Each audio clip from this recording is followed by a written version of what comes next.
વડોદરા મહાનગરપાલિકા દ્વારા શહેરમાં સ્વચ્છતા, સેનિટેશન, રેવન્યુ અને ટેક્સ કલેક્શનને લઈને રિવ્યુ બેઠક યોજવામાં આવી હતી.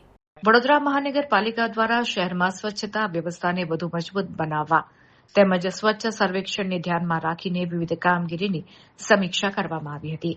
આ બેઠક દરમિયાન શહેરમાં સેનિટેશન કામગીરી, કચરો ઉઠાવવાની વ્યવસ્થા તેમજ સ્વચ્છતા સંબંધિત કામગીરીની વિગતવાર ચર્ચા કરવામાં આવી હતી.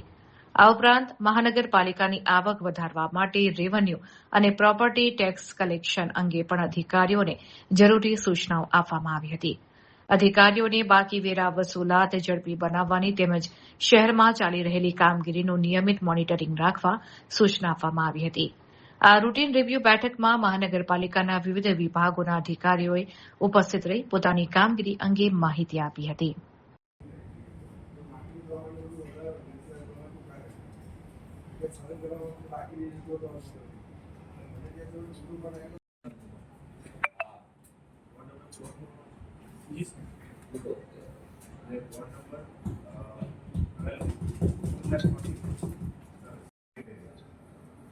वॉर्ड नंबर 5 पर कौन से 5 પછી અરલી પર કોણ છે ચાલી કરે છે લોકો એક વાર કચરો નાખતા પકડાય સાહેબ એટલે તરત દંડ લઈ લે. આપણે ગાર્બેજ વેલેબલ પોઈન્ટ્સ માં હજી કચરો નાખે છે. વોર્ડ નંબર 13 માં આપણા અમદાવાદ જવા જે એક્ઝિટ છે પોઈન્ટ આજુબાજુ ચોકડી એ કોણ આવશે કોણ છે પેલા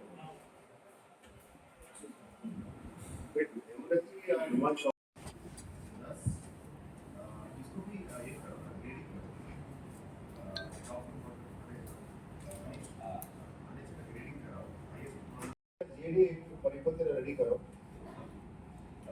creation of quality control cell में कौन कौन रखूं છે મારે અપ્रूवल લઈ લો પછી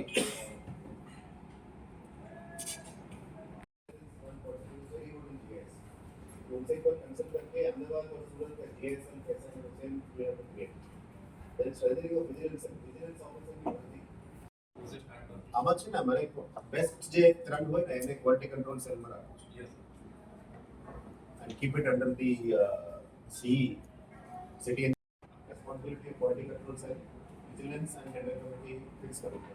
ये सब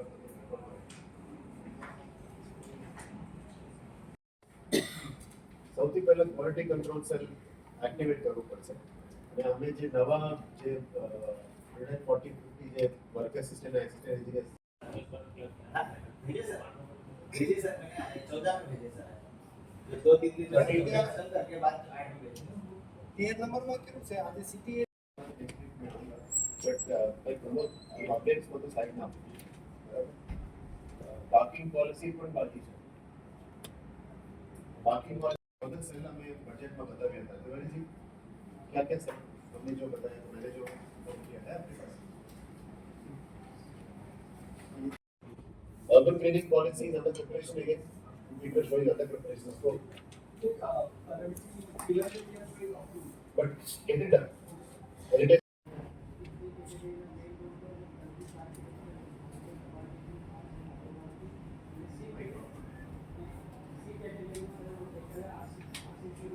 so plots का कितने plots अभी तक दिनेश कभी कर रहे हैं ચાલુ થાય છે અને ટુવર્ડ્સ તમે જાઓ કોટમની તરફથી અને બીજી બાજુ તમે આજવા તરફથી જાઓ ત્યાં થોડું મુડા સાથે કોર્ડિનેટ કરો. આપણે ગ્રાન્ટ આપીએ છીએ મુડાવાળા ગ્રાન્ટ મેઇન રોડ્સમાં એપ્લિકેટ કરો. ખરેખર આ ક્લાસ એ ક્લાસ બી રોડ્સ કેટેગરી બી રોડ્સની અડીને જે પ્લોટ્સ છે એ પાર્કિંગમાં આવવું જોઈએ. આજે સૌપ્રથમ વડોદરા મહાનગરપાલિકાના જે રિવ્યૂ મિટિંગ કરવામાં આવ્યું છે આ જ રિવ્યૂ મિટિંગમાં સૌથી પહેલાં અમે આજે સિટીના સ્વચ્છતા બાબતનું રિવ્યૂ મિટિંગ કરવામાં આવ્યું. એમાં તમામ વોર્ડ ઓફિસર વાઇઝ અને તમામ સેનિટરી ઇન્સ્પેક્ટર વાઇઝ અમે રિવ્યૂ કર્યું છે. સેનિટરી ઇન્સ્પેક્ટર્સમાં પણ આવી પણ આજે રાન્કિંગનું કામગીરી અમે શરૂ કરીને આગળ વધી રહ્યા છે. ત્યારે અત્યારે આ વખતે રેકોર્ડ 28 લાખ પેનલ્ટી અમે ઓલમોસ્ટ 10-15 દિવસમાં લીધેલા છે. જે દુકાનો સામે ગંદકી કરી રહ્યા છે, જે પણ ચાયની દુકાનની બહાર ગંદકી છે ખાસ કરીને પાન દુકાનની આગળ ગંદકી છે. આવા દુકાનોને અમે ખાસ કરીને વિનંતી કર્યા હતા કે ત્યાં ગંદકી ના દેખાવું જોઈએ. હવે કમર્શિયલ એસ્ટાબ્લિશમેન્ટ્સ આવા દુકાનોની ગંદકી કરનારને પણ દંડ ફટકાર્યું છે અને હવે બહુ પોઝિટિવ રિસ્પોન્સ એ લોકો જાતે પણ સાફ કરવાનું શરૂ કરી દીધી છે. એટલે હેવી પેનલ્ટી ઓન દેટ. અને આવનારા દિવસોમાં ટૂંક સમયમાં અમે નોટિફિકેશન પણ બહાર પાડવાના છે. સોલિડ વેસ્ટ મેનેજમેન્ટ રૂલ્સ અને SS રૂલ્સ અત્યારે 2026 ઉપર નવું રૂલ્સ આવવાના છે. એના આધારે પાન પડીકી થૂકનાર, રોડમાં થૂકનાર, અલગ અલગ જગ્યામાં ગંદકી કરનાર ઉપર નોટિફિકેશનના આધારે પેનલ્ટી લેવા માટે અમે આ શરૂ કરી દેવાના છે. એટલે સ્વચ્છતા આપણા માટે નંબર 1 પ્રાયોરિટી રહેવાના છે. આપણે સફાઈ મિત્રો જે સારું કામગીરી કરી રહ્યા છે એમને પણ સન્માન કરવાનું કામગીરી ફરી શરૂ કરીશું. સિટીના LED બોર્ડ્સ ઉપર જે સારા કામ કરનાર સફાઈ મિત્રો અને કદાચ સેનિટરી ઇન્સ્પેક્ટર્સ પણ સારું મોનિટરિંગ અને ઇફેક્ટિવ કરતા હોય એમને પણ અમે સન્માન કરીશું. એમને પણ જાહેરમાં નામ આપીશું. આવનારા દિવસોમાં સફાઈ બાબતમાં અમે કીધું છે જે રીતનું 1 day 1 road સફાઈ ઝુંબેશ શરૂ કરી છે, આવનારા દિવસોમાં 1 day 1 સોસાયટીમાં જઈને સેનિટરી ઇન્સ્પેક્ટર્સને સોસાયટીઝમાં સ્વચ્છતા બાબતનું આઈસી એક્ટિવિટી કરવાનું કીધું છે. એટલે રોજ અમે લગભગ 20 સોસાયટી દરેક વોર્ડમાં, એટલે અઠવાડિયાની અંદર લગભગ 100 સોસાયટીઝ, આ રીતનું 400 સોસાયટીઝ મહિનામાં અમે કવર કરવાના છે. રોજ સેનિટરી ઇન્સ્પેક્ટર્સ અને એમની ટીમ જઈને સોસાયટીના લોકો સાથે સંપર્ક કરશે, સેગ્રિગેશન ઉપર વાત કરશે, સફાઈ રાખવાની જવાબદારી ઉપર વાત કરશે અને સિટીઝન રિસ્પોન્સિબિલિટી ઉપર પણ જાહેર કરવાના છે. આવનારા દિવસોમાં સ્કૂલ્સ જે બોર્ડ એક્ઝામ્સમાં નથી અને ઇકો ક્લબ્સને પણ એક્ટિવેટ કરવાના છે. એ બાળકો, ટીચર્સ જે ઇકો ક્લબ્સ એક્ટિવિટી સ્વચ્છતા ઉપર જોડેલા છે એમને પણ આપણા 1 day 1 road ઝુંબેશ, 1 day 1 સોસાયટી ઝુંબેશમાં જોડવાના છે, જેથી કરીને સિવિક અવેરનેસ સિટીમાં આવે, સ્વચ્છતાનું જવાબદારી બધામાં આવે. એટલે આ માય સિટી પ્રાઇડ કન્સેપ્ટને અમે આગળ લઈ જવા માટે માંગીએ છીએ. સ્વચ્છતા ઉપર વધારે ભાર મૂકતા આવનારા દિવસોમાં we will be reviewing ward wise cleanliness અને ઝોન વાઇઝ પણ અમે 1 day 1 road શરૂ કરી છે. હવે ઓલમોસ્ટ 56 રોડ્સ અમે કવર કરી ચૂક્યા છે અને કેટેગરી A રોડ્સ, પછી કેટેગરી B રોડ્સ, પછી કેટેગરી C રોડ્સમાં જઈશું અને વારંવાર રિપીટ કરીશું, જેથી કરીને સ્વચ્છતાનું બધાને અવેરનેસ આવે. આની સાથે સાથે અત્યારે બ્રિડ્જસમાં ડિવાઈડર ક્લિનિંગ, બ્રિડ્જસની ક્લિનિંગ પણ અમે વેસ્ટ વોટરથી કરી રહ્યા છે. એટલે રેડ સ્પોટ્સ, યલો સ્પોટ્સ જે મારે વિનંતી છે, જે પણ લોકો પાન રોડ ઉપર ના થૂકે, બ્રિડ્જ ઉપર ના થૂકે, અમે મહેનત કરીને બ્રિડ્જસને સાફ કરીએ છીએ. ફરી તમે ટ્રાવેલ કરતાં થૂકતો નહીં. એટલે આ સિટી અમારી જવાબદારી છે, અમે સાફ રાખવાનું તમામની જવાબદારી છે. આપણે નાગરિકોને પણ વિનંતી છે એને મેન્ટેન કરવાનું, સાફ સફાઈ રાખવાનું. આ વખતે હીટ વધી રહ્યા છે એટલે હીટ એક્શન પ્લાન પણ અમે બનાવ્યું છે અને ટૂંક સમયમાં એ પણ જાહેર કરવાના છે. તમામને વિનંતી પણ કરીએ છીએ એટલે આ હીટમાં બહાર નીકળવાનું ટાળો. શેલ્ટર હોમ્સ હોય, અદરવાઇઝ તમારે શેડ્સ છે, અમે લેબર ચોક્સ બનાવ્યા છે, જે શેલ્ટર છે ત્યાં જ નીચે રહો. વધારે પીવાનું પાણી વધારે એ ભરવું જોઈએ, છાશ પીવું જોઈએ. અમે હીટ એક્શન ગાઈડલાઇન્સ પણ ટૂંક સમયમાં જાહેર કરવાના છે. અમે ઓલમોસ્ટ રેડી છે. સાથે સાથ આજે વેરા કલેક્શનનું પણ રિવ્યૂ કર્યું છે. એટલે જે ટાર્ગેટ હતી 26ની માર્ચ મહિના સુધી, લાસ્ટ સુધી લાવવાનું, એટલે આજે રેવન્યુ ઓફિસર વાઇઝ પણ એમને રિવ્યૂ કર્યા હતા. કેટલા લોકોની રેવન્યુ રિકવરીમાં કામ સારું છે એમને એપ્રિશિએટ પણ કરવામાં આવ્યું. જેને રેવન્યુ રિકવરી બાકી છે એમને શું સપોર્ટ જોઈએ રિકવરી કરવા માટે, એ સપોર્ટ સિસ્ટમ પણ બહાર પાડવા માટે અમે નક્કી કર્યું છે. એટલે સ્વચ્છતા અને રેવન્યુ રિકવરી અને ટેક્સ કલેક્શન આપણા માટે ત્યારે પ્રાયોરિટી રહેશે. પછી જે પણ લેન્ડ ઇસ્યુઝ છે, અલગ અલગ ડિપાર્ટમેન્ટ સાથે કોર્ડિનેશનમાં જે લેવાનું હોય, આપવાનું હોય, ઇસ્યુ સોર્ટ આઉટ કરવાનું, ઇન્ટર ડિપાર્ટમેન્ટલ કોર્ડિનેશન, અલગ અલગ ડિપાર્ટમેન્ટ્સ BMC સાથે સંપર્ક કરવાનું કીધું છે. રોડ રિપેર્સને પ્રમાણિત આપવાનું કીધું છે. જે પેચવર્ક્સ છે, રોડ રિસર્ફેસિંગ છે, નવું રોડ કામ છે, એ બધા ટોપ પ્રાયોરિટીમાં અત્યારે કરવાનું રહેશે. આના લઈને તમામ ઓફિસર્સને ફિલ્ડ વિઝિટ કરવાનું પણ એમને સૂચના આપી છે. ક્લાસ 1થી લઈને ક્લાસ 3 સુધી તમામને ફિલ્ડમાં રહેવાનું કીધું છે. આવનારા દિવસોમાં અમે જે વર્ક એસિસ્ટન્ટ્સ અને એસિસ્ટન્ટ એન્જિનિયર્સની કરવાના છે રિક્રુટમેન્ટ, એ પણ હવે એક પ્રોજેક્ટ વાઇઝ, એક રોડ વાઇઝ, એક સાઇટ વાઇઝ પણ ડિપ્લોય કરવાના છે, જેથી કરીને વધારે ફીડબેક સારું મળે અને કામગીરીમાં વેગ મળે. પછી પેન્ડિંગ રેઝોલ્યુશન્સમાં અમે કામગીરી કરી રહ્યા છીએ. ગ્રીવન્સ એડ્રેસલ, પબ્લિકનું ગ્રીવન્સ એડ્રેસલમાં સૌથી વધારે ડ્રેનેજ, વોટર, સ્ટ્રીટ લાઇટ અને સ્વચ્છતાનું વધારે છે. એ પણ વોર્ડ વાઇઝ અને ઝોન વાઇઝ અમે રિવ્યૂ કર્યું છે. એટલે તમામ ઝોનલ એન્જિનિયર્સને પણ તાકીદ કરી છે કે આ રેઝોલ્યુશન્સ સોર્ટ આઉટ કરવું જોઈએ. અને આપ જાણો છો કે અમે 1000 કોલ એવરી ડે અમે સ્વચ્છતા માટે ફોન કરી રહ્યા છે. અત્યારે આવનારા દિવસોમાં ડ્રેનેજ કમ્પ્લેન્ટ્સ, વોટર કમ્પ્લેન્ટ્સ અને રોડ કમ્પ્લેન્ટ્સ અથવા સ્ટ્રીટ લાઇટ કમ્પ્લેન્ટ્સ અને મેક્સિમમ જે છે એમની પણ ફીડબેક લેવાનું શરૂ કરીશું, જેથી કરીને પબ્લિક સેટિસ્ફેક્શન સુધી BMCનું કામ થાય. એ બાબતમાં અમે કામ શરૂ કરી દેવાના છે. આપણા IT ડિપાર્ટમેન્ટને આ કામ સોંપ્યું છે. પછી ડ્રેનેજ મેન્ટેનન્સ માટે અવેલેબિલિટીમાં બધા ગાડીઓ મિકેનિકલ દ્વારા ખરીદવામાં આવે છે કે નહીં, આવનારા દિવસમાં વેક્યુમ ક્લીનર્સ પણ લેવાના છે મેઇન રોડને સાફ રાખવા માટે. આ તમામ પ્રક્રિયાની પણ રિવ્યૂ કર્યું છે. તળાવોમાં વીડ કાઢવા માટે જે આપણી પાસે 2 હાર્વેસ્ટર છે, હવે અમે એક્સ્ટ્રા 4 હાર્વેસ્ટર લેવાના છે. દરેક ઝોનમાં પણ રાખવાના છે અને 2 શિફ્ટેબલ કરવાના છે, જેથી કરી તમામ તળાવોની મેન્ટેનન્સ પણ સારી રીતે થઈ જાય. ARCs લગભગ 219 એન્યુઅલ રેટ કોન્ટ્રાક્ટ છે, એને થોડું ઓછું કરીને બલ્કમાં કરીને લગભગ 40 ડિપાર્ટમેન્ટનું અલગ અલગ ARCs છે, એને પણ યુનિફાઈડ કરવાને કીધું છે. જે પણ ARCs બાકી છે હવે પણ એને પણ વહેલા તકે ARCs રેડી કરવા માટે પણ એમને કીધું છે. એટલે ઝોનલ એન્જિનિયર્સ અને ટેન્ડર કમિટી એને આગળ લઈ જવાના છે. વોટર સપ્લાયમાં કન્ટામિનેશન ના આવે, ચોખ્ખું પાણી સપ્લાય થાય, સોર્સથી લઈને ડિસ્ટ્રીબ્યુશન નેટવર્ક તક તમામ ટીમને અમે રિવ્યૂ કરવાના છે. આજે અલગથી પણ એમની એક રિવ્યૂ રાખ્યો હતો, જેથી કરીને પાણી પુરવઠાનો સપ્લાય સિસ્ટમ્સથી લઈને પબ્લિકને ચોખ્ખાઈથી પાણી મળે અને કોઈ જગ્યામાં ડ્રેનેજ અને આ વોટરની લાઇન્સમાં કંઈ લીકેજ હોય એને પણ રિપેર કરવા માટે સૂચના આપી છે. એટલે અત્યારે ARCs બધું આપી દીધું છે, પણ ફિલ્ડમાં આની કામ 100% કરવા માટે કીધું છે. અને જે પણ કામો અત્યારે પૂરું થઈ ગયું છે એની વર્ક ઓર્ડર્સ આપીને એને આગળ લઈ જવા માટે પણ અમે નક્કી કર્યું છે. સાથે સાથ જે બજેટમાં અમે જાહેર કરી હતી લગભગ 12 પોલિસીસ, એ પોલિસીસને પણ ફાઇનલ કરીને નેક્સ્ટ ઇમ્પ્લિમેન્ટેશન ઉપર લાવવા માટે અત્યારે છે. એમાં heritage conservation policy, urban greening policy, rain water harvesting policy, parking street vending થઈ ગયું છે, એર પોલ્યુશન માટે પણ એક policy, outdoor advertisement, encroachment free અને પબ્લિક હેલ્થ બાયલોસ છે એને અપગ્રેડ કરવાનો. અને સિટીની અંદર જે મચ્છરનું વધતા અમને કમ્પ્લેન્ટ વધારે મળી છે, એટલે ફોગિંગથી લઈને એન્ટીમલેરિયલ એક્ટિવિટી, ફિલેરિયલ એક્ટિવિટી, આ બધો ઉપર પણ ફોકસ કરવાનું કીધું છે.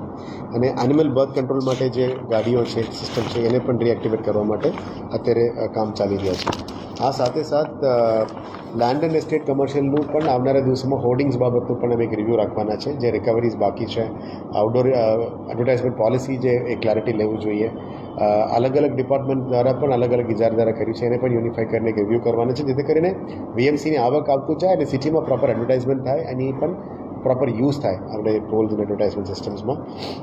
સેમ વિથ ફૂડ ચેકિંગ, અત્યારે ગરમી છે એટલે ફૂડ ક્વોલિટી ઉપર પણ ફોકસ કરવાનું કીધું છે. પનીર બાબતમાં પણ કમ્પ્લેન્ટ્સ આવે છે, એટલે પનીરમાં વધારે રેડ્સ કરીને ચેક કરવાની સૂચના આપી છે. ફૂડ ડિપાર્ટમેન્ટ દ્વારા વધારે ને વધારે સેમ્પલ્સ અને રેસ્ટોરન્ટ્સની વિઝિટ કરવામાં આવશે. સાથે સાથ ગાર્ડન્સની અંદર વધારે અત્યારે લોકો વિઝિટમાં જાય છે સવારે સાંજે, એટલે ત્યાં પણ લોકોની સુવિધામાં અભાવ ના રહે, સાફ રહે. ગોત્રી તળાવની ક્લેનલીનેસ, તળાવમાં ગંદકી ફેલાવવા ઉપર કાર્યવાહી કરવાનું, એ બધા ઉપર અત્યારે ફોકસ કરવાનું કીધું છે. પછી 4 ઝોનલ એન્જિનિયર્સને ખાસ તાકીદ આપી છે કે રોડ ઉપર વધારે ફોકસ કરો. રોડની ક્વોલિટીમાં ડામર પીગળે નહીં, રેતી નાખવાનું તો રેતી નાખવાનું, ઓવરઓલ વર્કમેનશીપની ક્વોલિટી ઉપર ફોકસ કરો. અને જે કોન્ટ્રાક્ટરનું કામગીરી બરાબર નથી એના ઉપર પેનલ્ટી લઈને કાર્યવાહી કરવા માટે પણ એમને આજે સૂચના આપી છે. પ્રોસિજર પણ શરૂ થઈ ગયું છે, પેનલ્ટી લેવાનું પ્રોસિજર પણ શરૂ કરી દીધું છે. મેકેનિકલ પુલ અને વ્હીકલ પુલમાં 4 નવા ફ્યુઅલ સ્ટેશન્સ પણ અમે કરવાના છે. એટલે 4 ફ્યુઅલ સ્ટેશન, 4 વ્હીકલ પુલ થઈ જાય. એમાં કદાચ VGL પણ ઇન્વોલ્વ કરવાના છે, જેથી કરીને સિસ્ટમ્સ ઇમ્પ્રૂવ થાય, મેક્સિમમ સપ્લાય સિસ્ટમ્સ પણ થઈ જાય. સ્ટ્રીટ લાઇટ્સમાં જે પણ ઓજી વિસ્તારમાં 9 સ્ટ્રીટ લાઇટ્સ કરવાની હતી, એ ઉપર પણ અત્યારે કામગીરી ખાસ કરીને ઝુંબેશ કરવાના શરૂ કરી દીધી છે. પાણીની સોર્સ બાબતમાં હજી અમે ગંભીરતાથી લઈ રહ્યા છીએ કે 125 MLD પાણી સિટીની અંદર જે લાવવાની બાકી છે આજવાથી, એના ઉપર પૂરજોશમાં કામગીરી ચાલી રહ્યા છે. WTP ઓલમોસ્ટ રેડી છે, ઇલેક્ટ્રિકલ પ્લમ્બિંગ કામ ચાલુ રહ્યા છે. અને જે પુષ્કૃતિ જે અમુક ટ્રેન જંકશન્સ છે, SSNLનું એક, NHIનું એક અને રોડનું એક, એના ઉપર કામગીરી ચાલુ છે. 2.8 કિલોમીટરનો લાઇનની પણ વિઝિટ કરીશું. અમારી ઈચ્છા છે કે આવતા 1 મહિનાની અંદર આ 125 MLDની લાઇન જોડાણ કરીને ઈસ્ટ ઝોન અને સાઉથ ઝોન માટે પાણી પૂરું પાડી શકાય, એ દિશામાં અત્યારે કામગીરી કરવાનું નક્કી કર્યું છે. ડ્રેનેજમાં પણ જે પણ કામગીરી છે અમે જે તાકીદ આપી છે માર્ચ એપ્રિલ સુધી પૂરું કરવાનું, જેથી કરીને લોકોની તકલીફ ઓછું પડે, રોડ ડાયવર્શન્સનું કામગીરી વહેલા પૂરું થઈ જાય, એનું પણ આજે રિવ્યૂ કરવામાં આવ્યું છે. ખાસ કરીને આ તમામ કામને આગળ વધાવતા રિક્રુટમેન્ટમાં પણ જે બાકી છે એ પણ હવે રિક્રુટમેન્ટનું પણ અમે કામ શરૂ કરી દેવાના છે. ફાઇનલી ઓવરઓલ સિટીની ડેવલપમેન્ટ માટે જે પણ ઇમ્પોર્ટન્ટ પ્રોજેક્ટ્સ હતી, આ લગભગ 20 પ્રોજેક્ટ્સનું અમે આજે એક્સ્ટ્રા રિવ્યૂ પણ કર્યું છે. એમાં ખાસ કરીને વિશ્વામિત્રી ઉપર જે આવનારા દિવસોમાં કામગીરી જે લેવાના છે એનું આજે પ્લાનિંગ કરી રહ્યા છે. આજવા સફારી પાર્કનું પણ પ્લાનિંગ ચાલી રહ્યા છે. હાઈ સ્પીડ રેલ કોરિડોરમાં જે આવનારા દિવસોમાં ડેવલપમેન્ટ છે એના પણ અમે પ્લાનિંગ કરી રહ્યા છે. લિનિયર પાર્ક્સ જે પ્લાન કર્યું છે એનું પણ રિવ્યૂ છે. 6 ટ્રાફિક કોરિડોર્સ જે અમે પ્રોમિસ કર્યા હતા એનું પણ કામગીરી શરૂ કરી દેવામાં છે. આવનારા અઠવાડિયામાં એનું પણ રિવ્યૂ થવાના છે. એરપોર્ટ રોડની મોડર્નાઇઝેશન, ફ્રેશ એરપોર્ટ રોડને પણ સારી રીતે બનાવવા માટે જે પ્લાનિંગ છે એનું થઈ રહ્યા છે. સિટીનું માસ્ટર પ્લાન જે કોર ટાઉન પ્લાનિંગ ડિપાર્ટમેન્ટનું કામ છે, સિટીનું માસ્ટર પ્લાન બનાવવાનું ગુડાનું કામ અને ટાઉન પ્લાનિંગ ડિપાર્ટમેન્ટ છે એનું પણ કામગીરી શરૂ કરી દેવામાં આવી છે. આવનારા દિવસમાં ખોજ મ્યુઝિયમ અને પ્લાનેટોરિયમમાં જે પ્લાનિંગ છે ટેલિસ્કોપનું એ પણ શરૂ કરી દેવામાં આવી છે. સ્પોર્ટ્સ કોમ્પ્લેક્સીસ અને સ્વિમિંગ પુલ જે બાકી છે એનું પ્લાનિંગ, બીએમસીનું આઇકોનિક બિલ્ડિંગનું પ્લાનિંગ, લાઇબ્રેરીઝ અને યોગ સેન્ટર્સ, ઓડિટોરિયમ્સ અને અતિથિગૃહ એનું પણ પ્લાનિંગ અમે શરૂ કરી દેવામાં આવ્યું છે. એટલે આવનારા દિવસોમાં જે પણ નવું બજેટમાં કામ નક્કી કરેલા છે એનું એસ્ટિમેટ્સ તૈયાર કરવાનું શરૂ કરી દીધું છે. એટલે વડોદરામાં વિકાસનું ગતિ આપવા માટે એક નાની પ્રયત્ન છે, એની કન્ટિન્યુઅસ ફોલોઅપ અત્યારે ચાલી રહ્યા છે. પાણી હવે ગરમી આવી અને ગરમીના કારણે પાણીના સ્ત્રોત હવે વધારે થશે, તો આ બાબતમાં કોઈ પગલાં લીધા છે કે આગળથી બી જરૂર પડે તો પાણી લઈ શકે? નર્મદા અને SSNL સાથે અમારું ટાઈઅપ તો હોય છે. જ્યારે પણ જરૂરત પડે અમે પાણી સપ્લાય સિસ્ટમ લેવા માટે પ્રયત્ન કરતા જ હોય છે. પણ આપણે પોતાનું આજવા સ્ત્રોત જે વધારે લેવાનું છે એ 125 MLD વહેલા તકે શરૂ થાય એના માટે તૈયારીઓ શરૂ કરી દીધી છે. અને રાયકા દોડકા ફ્રેન્ચવલની કામગીરી પણ આપ જાણો છો, ત્યાં પણ WTPનું કામ શરૂ થઈ જાય છે. એટલે સોર્સ આર્ગ્યુમેન્ટેશનનું આખું રોડમેપ અમારી તૈયાર છે. ટ્યુઝડે અમે અલગથી એની પણ રિવ્યૂ મિટિંગ લેવાના છે. આખું પાણી ડિપાર્ટમેન્ટ અને ડ્રેનેજ ડિપાર્ટમેન્ટ અલગ મિટિંગ પણ કરીશું. ત્યારે આનું વિગતવાર અમને બ્રીફ પણ આપવામાં આવશે.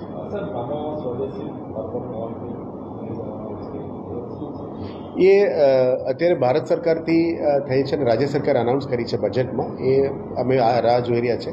અર્બન ડિપાર્ટમેન્ટથી પણ ગાઈડન્સ ઓલમોસ્ટ આવી ગયું છે, ડિસ્કશન્સ થઈ ગયું છે. એ ટૂંક સમયમાં એની પ્લાનિંગ પણ શરૂ કરીશું. એમાં અર્બન હાર્ટ જે કર્યું છે આવા જ તરીકે અલગ અલગ મોલ્સ છે, અર્બન મોલ્સ છે, અને જે વર્કિંગ વુમન્સ હોસ્ટેલ્સ છે એનું પણ એક અલગ નામ આપવામાં આવ્યું છે. એ બધાનું પ્લાનિંગ શરૂ કરી દીધું છે. But we are waiting for the grants to come from the state government. ગઈકાલે ચાર્જ સંભાળો, આગળની હવે રણનીતિ કેવી રીતે પ્રકારની તમારી અને એમની સાથે કોર્ડિનેટ થઈને આગળના કામ થશે? જે એડમિનિસ્ટ્રેટરનું કામ છે એ સ્ટેન્ડિંગ કમિટી અને જનરલ બોડીનું સત્તા જે પહેલાં ચૂંટેલા પદાધિકારી હતી એ એડમિનિસ્ટ્રેટરને આપવામાં આવી છે. એટલે જે રૂટીન પ્રોસિજર અમે કરવાનું છે એ રીતનું સ્ટેન્ડિંગ કમિટીની જે સત્તા છે એ અમે કામો આગળ લઈ જઈશું.